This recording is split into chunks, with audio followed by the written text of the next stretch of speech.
Wabi Sabi.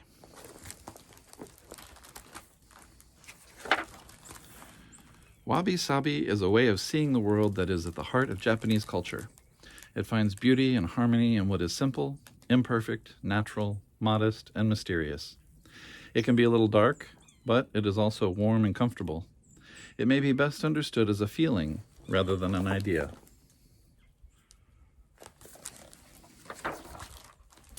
Wabi Sabi was a cat who lived in Kyoto, Japan. One day, visitors from another country asked Wabi Sabi's master what her name meant. It had never occurred to her before that Wabi Sabi was anything more than her name. Wabi Sabi watched her master draw breath through her teeth, shook her head, and said, "It's hard to explain." The cat's tail twitching, she watches her master, still waiting in silence.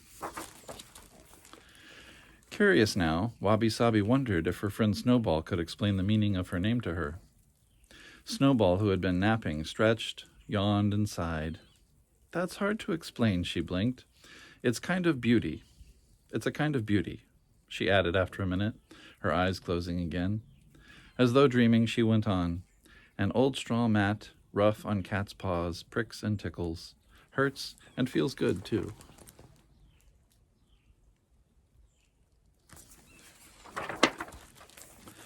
Then Snowball went back to sleep. Wabi Sabi wasn't sure she understood, but she didn't want to bother Snowball anymore. So she asked Rascal the dog if he knew what Wabi Sabi meant. Rascal was smart, but kind of mean. "That's too hard to explain to someone like you," he snapped. Then, almost to himself, he said, "Poor Wabi Sabi, as simple as a brown leaf, so ordinary."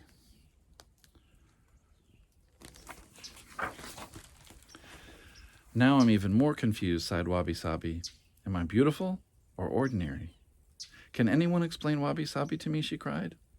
A bird flying by thought the question was for her.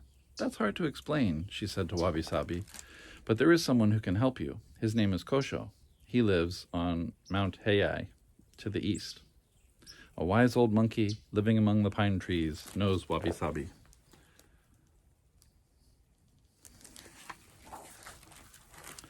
"Thank you," said Wabi Sabi, and off she went to learn what her name meant. To get to Mount Heiai, she had to cross through the city. Dazzled by big buildings, shiny glass, and sleek cars, awed by the busy, sharply dressed people, she wondered if these pretty things could be Wabi Sabi. She decided that if her name was true to her, it must be softer, quieter, darker. Even in cities, before the shock of new light, the colors of dusk. A short time after Wabi Sabi entered the woods, she arrived at the foot of Mount Heiai. The woods were dark now, so hoping to find Kosho in the morning, she curled up beneath an old pine tree and went to sleep. She awoke to the sounds of a stick stirring and tapping. A warm bowl of tea offered by a monkey. "Please," steam rising gently.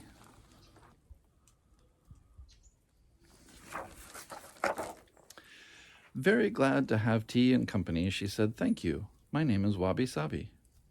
"That's wonderful," the monkey replied. Encouraged, she asked, "Do you know what that means?" "Well, that's," he began. "I know, hard to explain," she said, but he went on. "The pale moon resting on foggy water. Hear that splash?" A frog jumped in.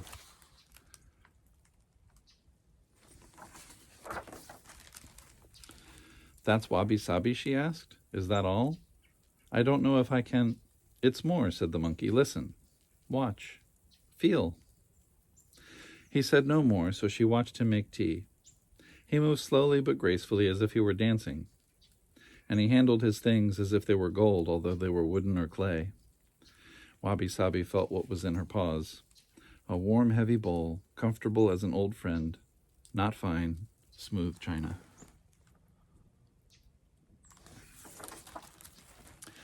She looked carefully at the woods surrounding them. There was so much life, as in the city, but here things were not clean, neat, or sharp-edged. There were no straight lines, yet there were so many designs, on trees and clouds and dirty ponds. She saw that everything was alive and dying too, like the damp autumn leaves curled beneath their feet.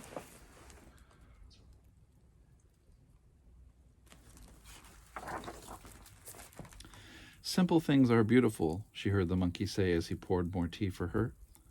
Looking down at the tea in her bowl, seeing herself plain and beautiful, she whispered, "Now I understand." After some time, Wabi Sabi thanked her new friend and started back for home. Because she did not hurry, she found a place called Ginkakuji, the Silver Temple. There was nothing silver there, but she found the place to be very beautiful, in a Wabi Sabi kind of way. Although the buildings and gardens were shaped by humans, they were neither fancy nor grand. Moved by the natural simplicity of the place, Wabi Sabi composed 3 short poems about what she saw.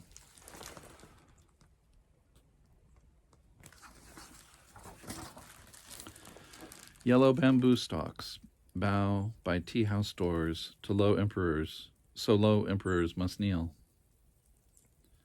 Let me try that again. Bamboo stalks bow by tea-house doors, so low emperors must kneel. Dark buildings floating sit on white sand seas. A stream sweeps small stones, chanting.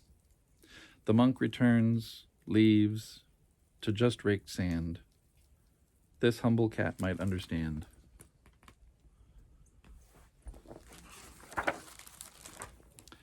Tired but glad, Wabi Sabi returned at last to her house. She curled up on the straw mat in the kitchen, enjoying the warmth there. She could smell the wind in her fur and feel her long journey steps deep in her bones. The sun's last rays stretch a silver brushstroke, shivers on warm clouded glass. Now I think I know what to call this feeling, she said to herself. It's Wabi Sabi, cried her master, seeing her. Where have you been? That's hard to explain, she purred, feeling simply and beautifully at home.